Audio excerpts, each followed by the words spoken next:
السلام عليكم ورحمة الله وبركاته. الحمد لله رب العالمين، والصلاة والسلام على أشرف الأنبياء والمرسلين نبينا محمد وعلى آله وأصحابه أجمعين. أما بعد فأعوذ بالله من الشيطان الرجيم. وما آتاكم الرسول فخذوه وما نهاكم عنه فانتهوا. اللهم صل وسلم على محمد النبي الأمي وعلى آله وأصحابه أجمعين. সম্মানিত দর্শক শ্রোতা ভাই বোনেরা, মহান আল্লাহ সুবহানাহু ওয়া তাআলার বিশেষ দয়ায় আমরা আজ আমাদের এই প্রোগ্রাম শুরু করতে যাচ্ছি। সম্মানিত দিনী ভাইয়েরা, আমি আজ আপনাদের সামনে যে বিষয়ে আলোচনা করব সেই বিষয়টি হলো 15ই শাবান কেন্দ্রিক যে সকল আমলসমূহ করা হয়ে থাকে বা যে সমস্ত আমলসমূহ মানুষ করে, তার মধ্যে অনেক কাজ আছে যে কাজগুলি শরীয়ত সম্মত নয়, কোরআন ও সহিহ সুন্নাহর বহির্ভূত। আমরা এক কথা বলতে পারি, 15ই শাবানের রাত্রিতে কোরআন সুন্নাহ বহির্ভূত যে সমস্ত কাজগুলো সংগঠিত হয়, সেই কাজগুলো কি কি? সম্মানিত দিনী ভাইরা, এই কথাগুলো শুরু করার আগে আমি আমার যত দিনদার ইমানদার ভাইয়েরা আমাদের এই কথাগুলো শুনবেন, সকল দিনদার ইমানদার ভাইদের প্রতি আকুল আবেদন করব, মেহেরবানি করে আমাদেরকে আপনারা আপনাদের শত্রু মনে করবেন না। বল্লাহ, আমরা চাই আমরা সবাই ভাই ভাই হয়ে যেতে, আমরা সবাই কোরআন এবং সহিহ সুন্নাহ অনুযায়ী এবং সাহাবায়ে কেরামদের তর্জ তরিকা অনুযায়ী আমরা আমাদের জীবন গড়ে সবাই ভাই ভাই হয়ে যাই।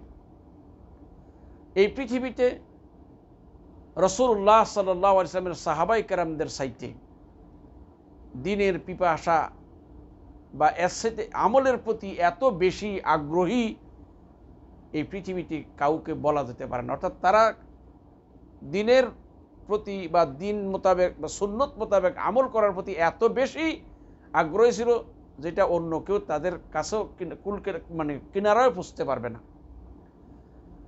হযরতে সাহাবায়ে কেরাম রিদওয়ানুল্লাহি তাআলা আলাইহিম আজমাইন জীবনের এই মূল্যবান সময়গুলো আল্লাহর দ্বীন কায়েমের জন্য তারা বিলীন করেছেন। রাসূলুল্লাহ সাল্লাল্লাহু আলাইহি ওয়াসাল্লামের সুন্নতকে সকলের কাছে পৌঁছে দেওয়ার জন্য জীবনের শেষ মুহূর্ত পর্যন্ত চেষ্টা করেছেন। তাই আসুন, সাহাবায়ে কেরাম যে সমস্ত আমল করে নাই, এমন আমল আমরা করব না। কোরআনে যে সমস্ত আমলের কথা নাই, সে সমস্ত আমল আমরা করব না। সহিহ হাদিসে যে সমস্ত আমলের কথা নাই, সে সমস্ত আমল আমরা করব না। আসুন, এই 15ই শাবান কেন্দ্রিক যে সমস্ত শরীয়ত বহির্ভূত কাজগুলা করা হয়, এই কাজগুলা কি কি? 1 নাম্বার, 15ই শাবানের রাত্রিকে কেন্দ্র করে মসজিদ, মাদ্রাসা বা অন্যান্য প্রতিষ্ঠানকে বা হাটে বাজারে লাইটিং মাইকিং করাটা, এটা কোরআন সহিহ সুন্নাহর বহির্ভূত একটি কাজ। সাহাবায়ে কেরাম রাসূল সাল্লাল্লাহু আলাইহি জীবনে তো কখনো করেন নাই। রাসূল সাল্লাল্লাহু আলাইহি সাহাবায়ে কেরামের জীবনে কখনো কোনো ইবাদতের দিনকে এভাবে সাজিয়ে গুছিয়ে এইভাবে নেচে গেয়ে কোনো ইবাদত পালন করেন নাই। তাই আমি সকল ভাইদেরকে বলবো, আল্লাহ যে কথাটা আমাদেরকে বলছে, ওয়ামা আতাকুমুর রাসূলু ফাখুযুহু ওয়ামা নাহাকুম আনহু ফান্তাহু, রাসূল তোমাদেরকে যা দিয়েছে তা তোমরা গ্রহণ করো, আর যে সমস্ত বিষয় থেকে তোমাদের নিষেধ করেছে সেগুলোতে তোমরা বিরত থাকো। রাসূল আমাদের কাছে সহিহ সুন্নাহ আমাদেরকে সব কিছু শিক্ষা দিয়েছেন। টয়লেটে প্রবেশ করতে কোন পাটা আগে দিয়ে প্রবেশ করব, কি বলে প্রবেশ করব, টয়লেট থেকে বের হওয়ার সময় কোন পাটা আগে দিব, কি বলে বের হব, খাওয়ার শুরুতে কোন হাত দিয়ে খাবো, কি বলে খাবো, কেমনে খাবো, খাওয়ার শেষে কি বলবো, কি, এই সব শিক্ষা আমাদেরকে দিয়েছেন। জন্মের পর থেকে মৃত্যু পর্যন্ত মানুষ মারা যাওয়ার পরে তাকে কিভাবে গোসল দিবে, কিভাবে কাফন পরাবে, কিভাবে দাফন করবে, সব শিক্ষাই তিনি আমাদের দিয়েছেন। সুতরাং তার জীবদ্দশায় কখনো 15ই শাবানের রাত্রিতে তিনি কখনো এরকম আলোকসজ্জা বা এরকম মানে আলোকিত করে মানে উৎসব হিসেবে কোনো রাত্রি তিনি পালন করেন নাই। রাসূলুল্লাহ সাল্লাল্লাহু আলাইহি ওয়াসাল্লামের ইন্তেকালের পরে সাহাবায়ে কেরামগণ বহু বছর যাবৎ পৃথিবীতে ছিল, তারাও কেউ এইরকম কখনো করেন নাই। সাহাবায়ে কেরামের পরে তাবিঈন, তবে তাবিঈন, আইম্মায়ে মুজতাহিদিনগণ পর্যন্ত প্রায় 250-300 বছর পর্যন্ত এই পৃথিবীতে আল্লাহর প্রিয় বান্দারা অনেকে মানে সেই সোনালী যুগের মানুষেরা পৃথিবীতে ছিল, কিন্তু তারা কেউ এরকম আলোকসজ্জার মাধ্যমে কোনো ইবাদতের রাত্রে তারা পালন করে নাই। সুতরাং কোরআন, সহিহ সুন্নাহ এবং সালফে সালিহিনের তরিকায় যে জিনিসটা নাই সেই কাজটা আমরা করব না। অনেকেই হয়তো চিন্তা করে যে খ্রিস্টানরা বা অন্যান্য ধর্মের অনুসারীরা তারা তাদের বিশেষ পূজার দিনকে যদি আলোকিত করতে পারে, আমরা কেন করতে পারবো না? ভাইয়েরা, আমরা সবাই জানি ওই লোকগুলা ভ্রান্ত। এরা কোরআন, সহিহ সুন্নাহর মধ্যে আল্লাহ এবং আল্লাহ রসুলের বাতানো পথের থেকে তারা দূরে, তারা অন্য পথের প্রতীক। আমরা যদি তাদের সাথে পাল্টা দিই তাহলে আমাদেরটা হবে না, বরং আমাদেরকে খেয়াল রাখতে হবে আমাদের নবী আমাদের কীভাবে বলেছে। তাই বলবো যে এই যে 15ই শাবানের রাত্রিকে কেন্দ্র করে যে বিভিন্ন রকমের আলোকসজ্জা এবং ফটকা বা ফুটানো আরও অনেক কিছু করা হয়, এই উৎসবটা শরীয়ত সম্মত নয়। ভাইরা আমার, আপনারা আপনাদের টাকা দিয়ে করবেন, আমাদের তো কোনো লস নাই। আপনারা যারা করতেছেন আমাদের কোনো ক্ষতি নেই, বরং এটা আরও আপনারা যে খাওয়া দাওয়া দিচ্ছেন আমাদের আরও ভালো খাওয়ার একটা ব্যবস্থা হয়ে যাবে। কিন্তু এই কাজটা আল্লাহর পছন্দনীয় কাজ নয় বলে আপনাদেরকে নিষেধ করতেছি। আজকে যদি এমনটা হতো যে আপনারা আমাদের কাছে টাকা চাইতেন, আমরা না দিতে তো একটা কথা দিন, আসলে টাকা আপনারা তো আমাদের টাকা দিয়ে করেন না, আপনাদের টাকা দিয়ে করতেছেন। কিন্তু আপনাদের টাকা দিয়ে করেন, এটা আমরা নিষেধ করি। বলবো যে ওই কাজটা টাকা দিয়ে করেন যে কাজটা করলে আল্লাহ খুশি হবেন এবং আল্লাহ পাক এর প্রতিদান দিবেন। যে কাজটা কোরআন ও সহিহ সুন্নাহর বহির্ভূত, এই কাজে আল্লাহ কখনো খুশি হবেন। এই একটা কাজ। 2 নম্বর হচ্ছে যে এই 15ই শাবান কেন্দ্রিক বিভিন্ন রকমের খাওয়া দাওয়ার ব্যবস্থা করা। ভাইরা আমার, মুসলমানদের 2টা ঈদের দিন আছে, সেই দিনে ভালো খাওয়া দাওয়ার ব্যবস্থা হয়, এটা একটা আনন্দের দিন। কিন্তু এছাড়া ইবাদতের দিনকে কেন্দ্র করে বিভিন্ন রকমের খাওয়া দাওয়ার ব্যবস্থা করা, এটা রাসূল সাল্লাল্লাহু আলাইহি ওয়াসাল্লাম, সাহাবায়ে কেরাম, তাবিঈন, তবে তাবিঈন, আইম্মায়ে মুজতাহিদিন কারোর জমানায় এর কোনো প্রচলন ছিল না। সুতরাং এটা বিদআত এবং এই থেকে আমাদেরকে ফিরে আসা দরকার। অনেকেই মনে করে যে আমরা আমাদের টাকা পয়সা আছে, খাওয়া দাওয়া করবো, বা ঈদের দিন খেতে বলছে, ঈদ আনন্দের দিন। কোরবানি ঈদের পরে 3 দিন খাওয়া দাওয়া, ওই দিন রোজা রাখা নিষেধ। 2 ঈদের দিনে রোজা রাখতে নিষেধ করা হয়েছে, কোরবানি ঈদের পরে আরও 3 দিন, টোটাল 5 দিন রোজা রাখতে শরীয়ত নিষেধ করেছেন। কারণ কি? এই দিনগুলো আনন্দের দিন, খাওয়া দাওয়ার দিন, একটু হাসি খুশি করবো, আপনজনদের সাথে মিশবো, এটা আনন্দের দিন। কিন্তু ইবাদতের দিনকে কেন্দ্র করে উৎসব করা, যেমন রাসূল সাল্লাল্লাহু আলাইহি ওয়াসাল্লাম লাইলাতুল কদরের জন্য এত মেহনত করতেন, কিন্তু তিনি এবং তার সাহাবায়ে কেরামগণ কেউ এই দিন উৎসব করেননি, কোনো খাওয়া দাওয়ার আইটেম করেন। কারণ আপনারা যদি খাওয়া দাওয়ার দিকে যান, ইবাদত করবেন কোন সময়? তাহলে ইবাদতের সাথে খাওয়া দাওয়ার এই রকমের উৎসবের কোনো সম্পর্ক না। বিভিন্ন ধরনের খাওয়া দাওয়ার ব্যবস্থা করা হয়, এক এক দেশে এক এক রকমের খাওয়া দাওয়ার ব্যবস্থা। সেই জন্য ভাইদেরকে বলবো যে এই কাজ থেকে আপনারা বিরত থাকুন, কেননা এটা কোরআন সহিহ সুন্নাহ দ্বারা প্রমাণিত নয়। যেহেতু কোরআন ও সহিহ সুন্নাহ দ্বারা প্রমাণিত নয়, তাহলে এই কাজটা করলে আপনি সওয়াব পাবেন না। বাকি রয়ে গেল, অনেকেই হয়তো বলে যে এরা নিজেরা খায় না, নিজেরা খরচ করতেছে না, আপনি খরচ করেন। ভাই, উৎসাহ দিয়ে আপনি খরচ করতে পারেন। আমি আবারও বলছি, আমি আপনাকে টাকা আমাদেরকে দিতে বলি না, আপনার টাকা আপনি খরচ করবেন, আমাদের কোনো লস নাই। কিন্তু এই খরচটা আপনি মুমিন ভাই হিসাবে আমাদের কর্তব্য আপনাকে বলে দেওয়া, ভাই এই টাকাটা এই রাস্তায় এইভাবে খরচ করা ঠিক হবে না।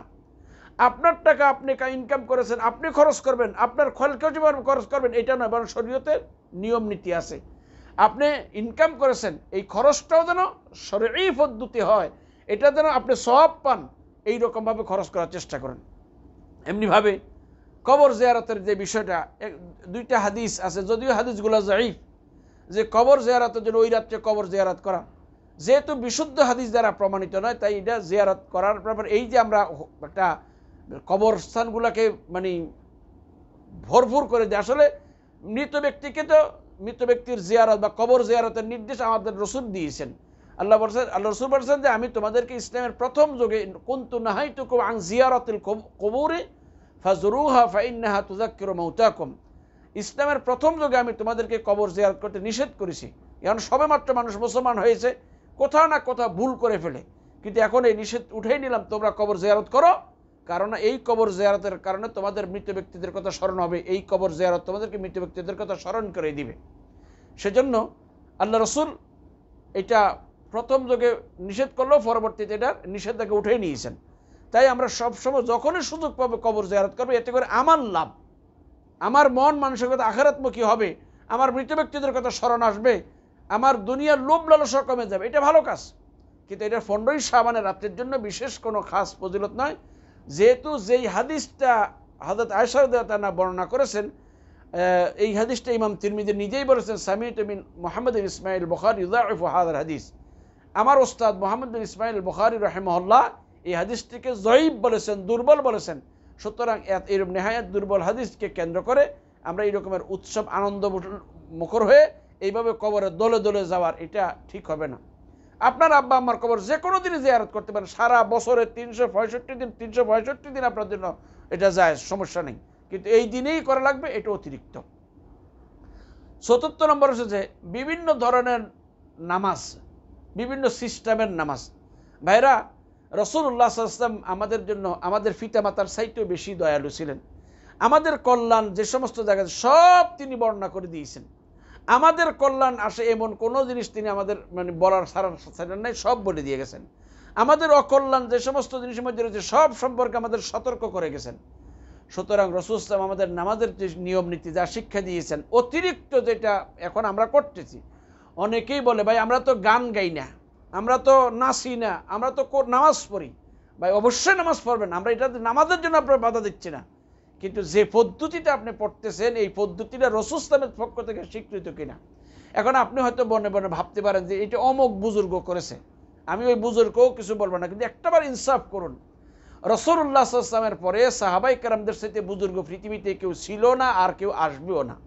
সাহাবায়ে কেরামদের সাথে ইবাদতের প্রতি বেশি আগ্রহী এই পৃথিবীতে কেউ ছিল না, নবীর পরে আর কেউ আসবেও না। এতদা সত্ত্বেও সাহাবায়ে কেরামগণ এই সমস্ত পদ্ধতি, এই পলিসিতে ইবাদত করে নাই। অনেক রকমের ইবাদত, আমি আর এগুলো বিস্তারিত বলার প্রয়োজন মনে করি না, আপনারা সবাই জানেন। বিভিন্ন রকমের সালাত, এই সালাতগুলো শরীয়ত সম্মত সালাত নয়, এগুলা করে আপনি আল্লাহকে সন্তুষ্ট করতে পারবেন না। কোরআন ও সহিহ সুন্নাহর বাহিরে যে আমল আছে সেই আমল আল্লাহ পাক কবুল করবে না। আল্লাহ রাসূল বলেছেন, মান আমিলা আমালান লাইসা আলাইহি আমরুনা ফাহুয়া রাদ্দুন, যে ব্যক্তি এমন কাজ করবে যেটা আমাদের শরীয়ত স্বীকৃত নয়, এটা গ্রহণযোগ্য নয়, এটা মরদুদ। সুতরাং আমরা যদি এমন কাজ করি যে কাজটা শরীয়ত স্বীকৃত নয়, তাহলে সেই কাজে তার সওয়াব তো পাবো না, বরং গুনাহগার হব। এমনিভাবে যে শুধুমাত্র 15ই শাবানের রাত্রে ইবাদত করে ফরজ দিনে রোজা রাখা, আমি সকল ভাইদেরকে বলবো, ও আমার দিনী ভাইয়েরা, ও আমার দিনী বোনেরা, প্রত্যেক আরবি মাসের 3 দিন 13, 14, 15 তারিখ রোজা রাখা সুন্নত, এটাকে আইয়ামুল বীদ বলা হয়। আমি সকল ভাই বোনদেরকে বলবো, আমি নিজেও রাখবো, আপনাদেরও অনুরোধ করে আপনারাও রাখেন। এটা রমজান আগে একটা অভ্যাসও হোক, প্রত্যেক আরবি মাসের 13, 14, 15 তারিখ রোজা রাখেন। এই মাসেও বিশেষ করে রমজানের আগে একটু, রমজানের পূর্বে রোজা রাখার একটা অভ্যাস আপনার হোক, একটা প্র্যাকটিস হোক।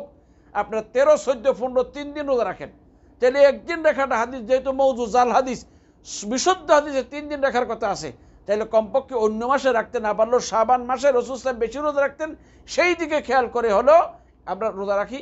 আবার শাবানের পূর্বে, রমজানের পূর্বে রোজা রাখার একটা অভ্যাসও আমাদের হোক।